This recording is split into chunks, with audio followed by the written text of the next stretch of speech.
again, I've covered you in so many things. Well, first of all, there was two before I even get My to album just dropped too, man. Sauce Father 2, the kid that did. no, of course we will get to that.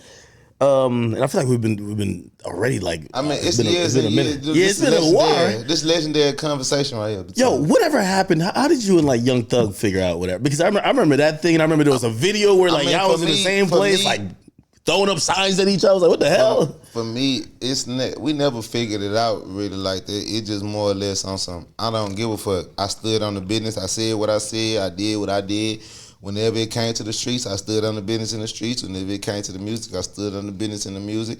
And be honest, you didn't think Young Thug was like this though. I think he was like, what? Man, you heard what they said in court about his. The whole time he rocking dresses, I'm like, all right, okay, he's like he's a troll. He's not like, you know what I mean. When I heard all this that they've been saying that he did, I'm like, oh, this was really the boogie man. He's a killer, not like a killer, but like he really like that. He'll get knocked off. Well, that's what they say in the court people. You ain't think like he was like this. Now we're hearing all these stories about how like Thug was just really that. He's on that. You've been around rappers and rappers purport to be tough or act like they with whatever, but it's probably a handful, right? And you could probably see the genuine ones. Like with Thug, I thought a lot of shit was just trolling. And I was like, oh, yeah, this was a serious motherfucker right here.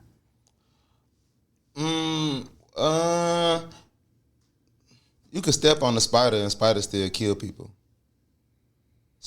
You know what I'm saying? Okay, it's a great analogy. You could step on a small ass little black widow, black widow, black Wakuda, whatever the fuck that shit is. But if it bites you first, it'll kill you. So the way I look at it is that when you born in like the streets, like the streets is like a jungle. You know what I'm saying? That's the safari.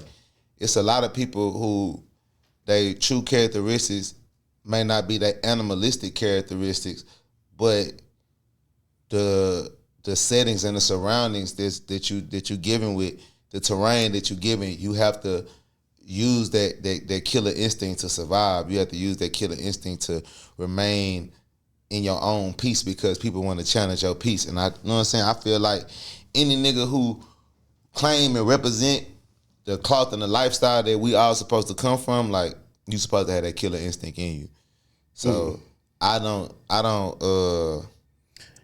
like I don't believe I try not to, what's the word, underestimate. I try not to underestimate nobody when it comes to no street shit, but the morals and the principles that come behind it too, like I feel like you gotta uphold that. Cause I'm different. Like I do a lot of shit that regular street people don't consider. Like, you know what I'm saying? Like I watched anime before anime was cool. I do all the karate shit, nunchucks, and you know what I'm saying, Hadouken and all that shit. But all that shit still is a form of violence. It's still a form of being a warrior and a soldier and shit like that. So it's still masculine. You know what I'm saying? But you know what I'm saying? Yeah, no. When I seen that one video of y'all was in somewhere, it looked like both y'all just stood y'all ground. And yeah. Like that's for anybody to come to my city. It's like, when I go to, you know what I'm saying, other cities, like when it come to banging, and you know what I'm saying. Did you pull up on that nigga? We was out. I knew that they was going to a concert with Trey, and I just made it my thing to like. Oh, you doing that? Oh shit. That's Houston shit though. Like that ain't. I thought you would be like, you know what, man? That's what Houston do. When Houston find out it's celebrities it's somewhere from out of town, the people that's important, we gonna pull up and greet them. That's just hopefully in a good way. Damn.